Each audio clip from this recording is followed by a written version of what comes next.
नमस्कार दोस्तों, स्वागत है आपका अपने YouTube चैनल पे। आज हम जैन धर्म के बारे में पढ़ेंगे। जैन धर्म से एक या दो क्वेश्चन हर एक कॉम्पिटिटिव एग्ज़ाम में आते हैं।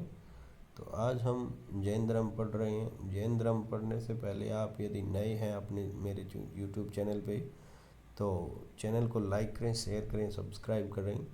सब्सक्राइब ज़रूर करें ताकि आपको आगे इस तरह के नोटिफिकेशन मिलते रहें और आपके लिए जो यूज़फुल वीडियो हैं वो आप तक पहुंचते रहें। तो चलते हैं जैन धर्म पढ़ने के लिए। जैन धर्म में 24 तीर्थंकर हुए हैं, यानी जो या इनके ऋषि मुनि थे उनको तीर्थंकर बोला जाता था। तो 24 तीर्थंकर हुए हैं इनके। 24 तीर्थंकर में हम देखते हैं कि पहले कौन हुआ, बाद में कौन हुआ, कई बार पूछ लिया जाता है।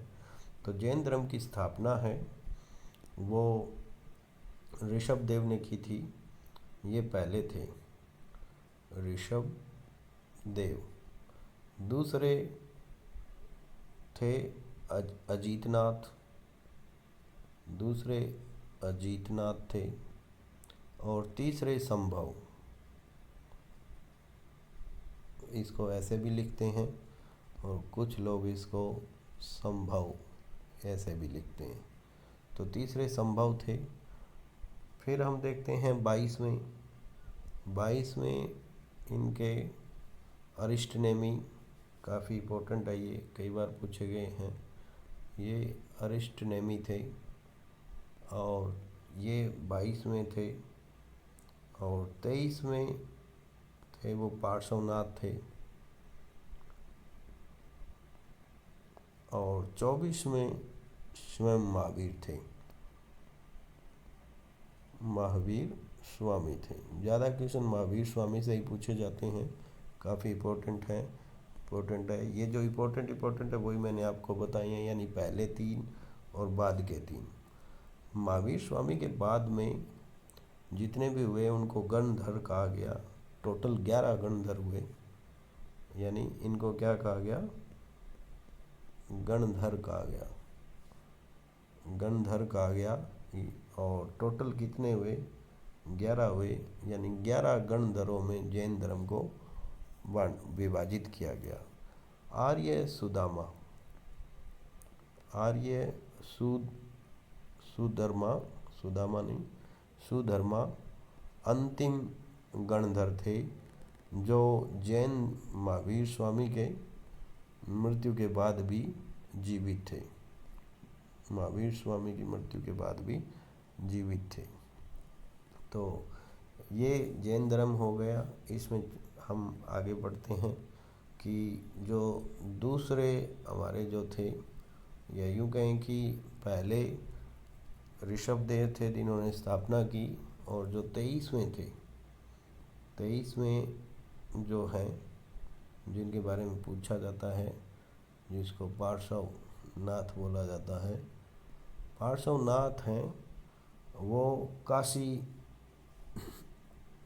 के अश्वसेन के पुत्र थे, यानी काशी के राजा थे, काशी के राजा के पुत्र थे।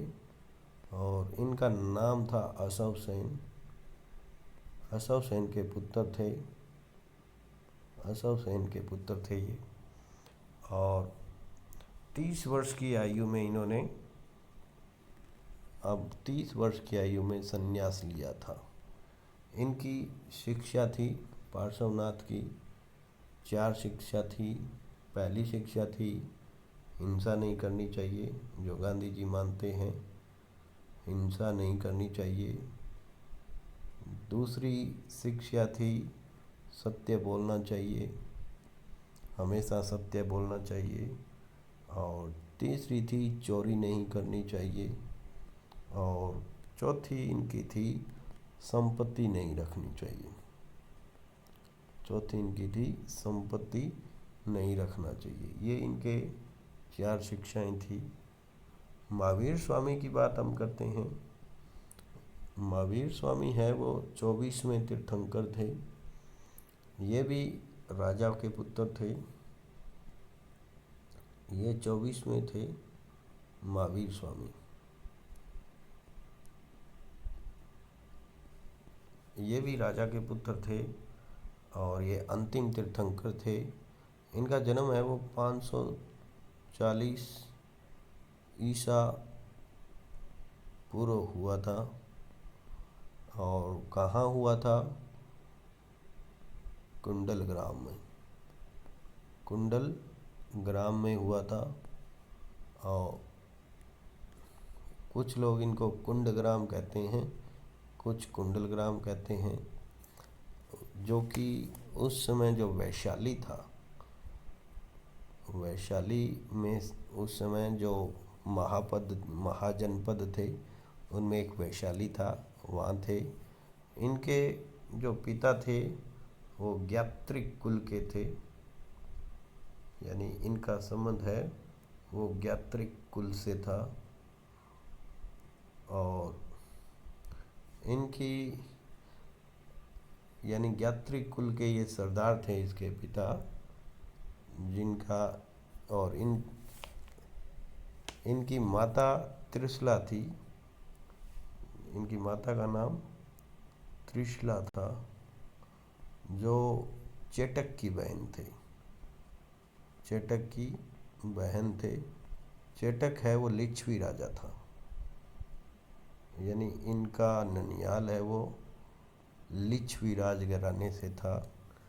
और पिता सिद्धार्थ, इनके पिता का नाम सिद्धार्थ था, जो ज्ञात्रिक कुल के सरदार थे। वैशाली के नज़दीक इनका जन्म हुआ था। इनका बचपन का नाम है, महावीर जैन का बचपन का नाम वृद्धमान था। और इनके बचपन का नाम वृद्धमान था।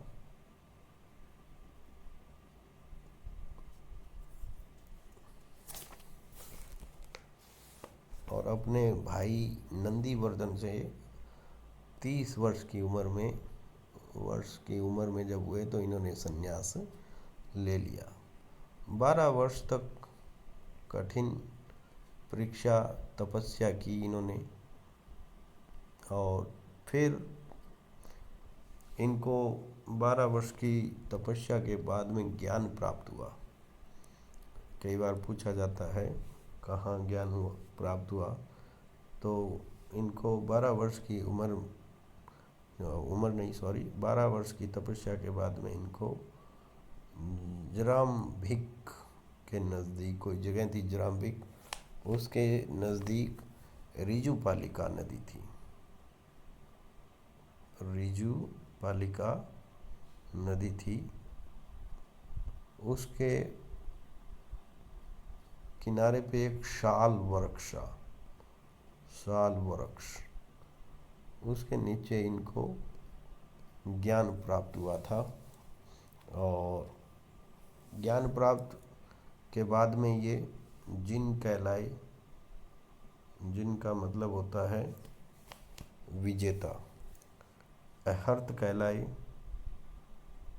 अहर्त का मतलब होता है पूज्य। और निग्रंथ कहलाए, इसका मतलब होता है बंधन रहित।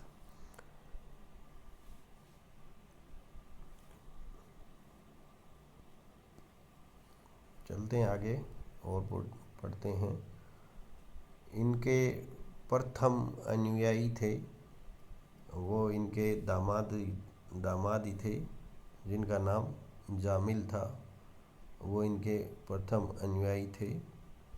और भिक्षुणी यानी महिला अनुयायी है वो इनकी थी, वो नरेश दधि वाहन की पुत्री चंपा, यानी पहली इम्पोर्टेंट है ये, पहली भिक्षुणी है वो चंपा थी। 11 गंधर्वों की बात ही कर ली है हमने। तो इनका जो प्रतीक चिन्ह था वो सिंह था। इनका प्रतीक चिन्ह क्या था? शेर था, सिंह। और पार्श्वनाथ है उनका प्रतीक चिन्ह है, कई बार पूछ लिया जाता है। उनका सर्प था, सांप। और ऋषभ देव का सांड था, यानी जो पहले सबसे पहले हुए थे उनका सांड, लिखा नहीं जा रहा है यहाँ पे, उनका सांड था, यानी जो पहले इनके संस्थापक थे उनका सांड था। और इनके बाद में लगभग 300 ईस्वी पूर्व मगध में अकाल पड़ा। मगध में अकाल पड़ा तो इनके जो अनुयायी थे, जैसे दो अनुयायी थे, एक था स्थूलभद्र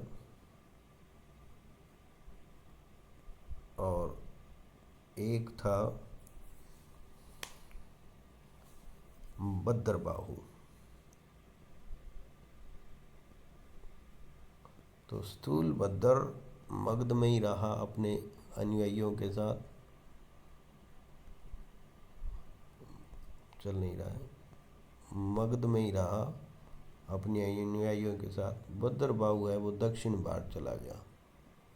दक्षिण भारत से जब ये लौटा तो इन दोनों के अनुयायियों में विवाद हो गया और जैन धर्म है वो दो भागों में बंट जाता है। एक जो स्थूलभद्र थे वो श्वेतांबर कहलाए, और जो भद्रबाहु वाले थे वो दिगंबर कहलाए। दिगंबर, श्वेतांबर यानी श्वेत तांबर, यानी जो श्वेत कपड़े पहनते हैं, ऐसे जैनी जो श्वेत कपड़े पहनते हैं वो श्वेतांबर कहलाते हैं। और जो नग्न रहते हैं वो ये मानते हैं कि जो चारों दिशाएं हैं वो ही उनका वस्त्र है। श्वेतांबर दिगंबर हमने पढ़ लिए, यानी स्थूलभद्र वाले हैं, दोबारा बता देता हूँ, स्थूलभद्र वाले हैं वो श्वेतांबर हैं, सफ़ेद कपड़े पहनते हैं। और भद्रबाहु वाले दिगंबर हैं, जो नंगे रहते हैं, बोलते हैं कि चारों दिशाएं उनके कपड़े हैं। इनकी दो संगीतियाँ हुई थी, इम्पोर्टेंट है। इनकी दो संगीतियाँ यानी एक तरह से कुंभ हुआ था इनका, एक सम्मेलन हुआ था जिसमें ये इनके जो विद्वान थे इस धर्म के वो इकट्ठे हुए थे। दो संगीतियाँ हुई, एक तो 300 ईसा पूर्व हुई है, ईसा पूर्व हुई, और एक फिर 6th सेंचुरी यानी शताब्दी में हुई। लगभग 900 वर्ष का अंतर था इनका।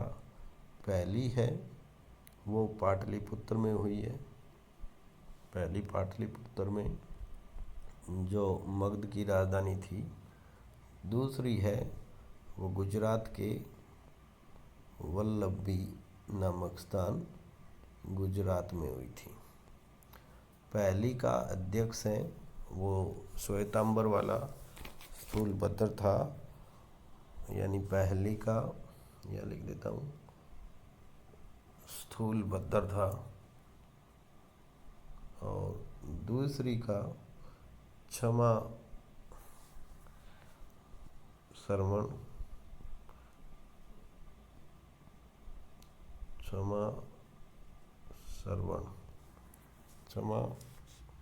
श्रवण था।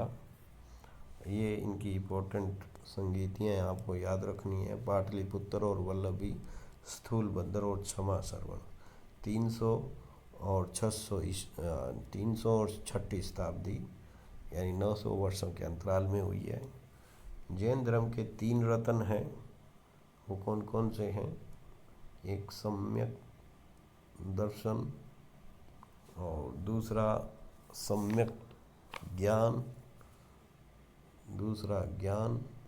और तीसरा सम्यक आचरण। ये इनके त्रिरत्न हैं। जैन धर्म के इम्पोर्टेंट चीज़ यहाँ है कि जैन धर्म ईश्वर में विश्वास नहीं करता, कि ईश्वर नाम की कोई चीज़ नहीं है। ईश्वर नाम की कोई चीज़ नहीं है। आत्मा में विश्वास करता है, यानी आत्मा अजर है, अमर है। यानी अब आत्मा अजर अमर है तो इसका मतलब भटकती तो है नहीं। इसका मतलब ये क्या चाहते हैं कि पुनर्जन्म होता है इंसान का, इसलिए अच्छे कर्म करने चाहिए।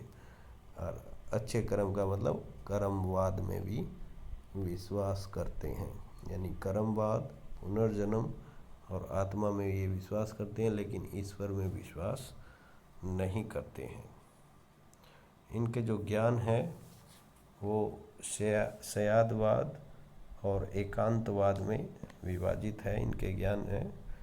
और इन्होंने अपने आध्यात्मिक विचार, कई बार पूछ लिया जाता है कि जैन धर्म का आध्यात्मिक सोर्स कौन सा है, तो इन्होंने सांख्य दर्शन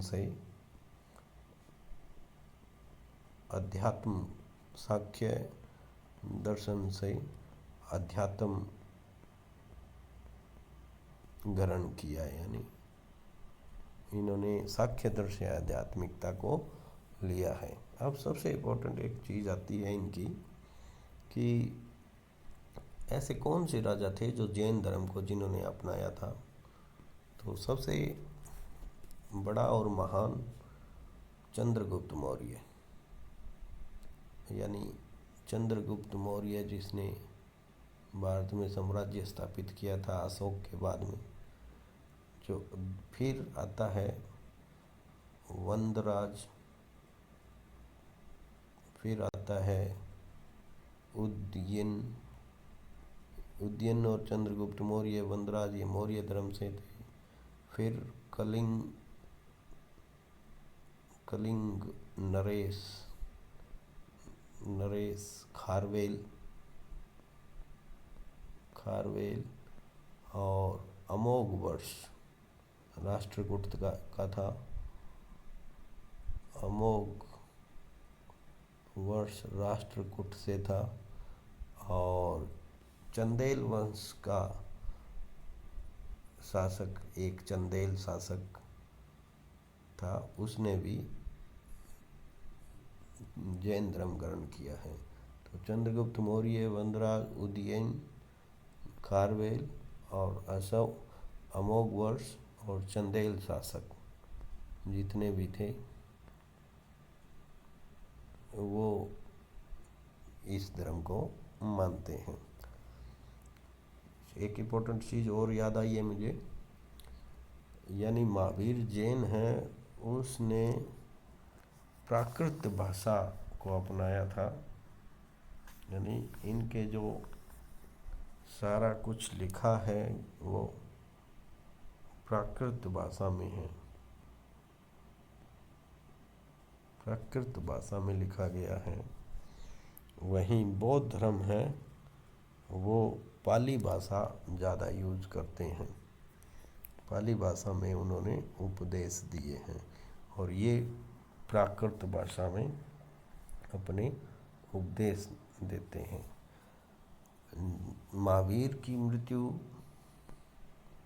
पावापुरी, राजगीर जो जनपद था उसकी राजधानी के पास एक जगह थी पावापुरी, उसमें इनकी मृत्यु हो जाती है 468 ईस्वी या ईसा पूर्व इनकी मृत्यु हो जाती है।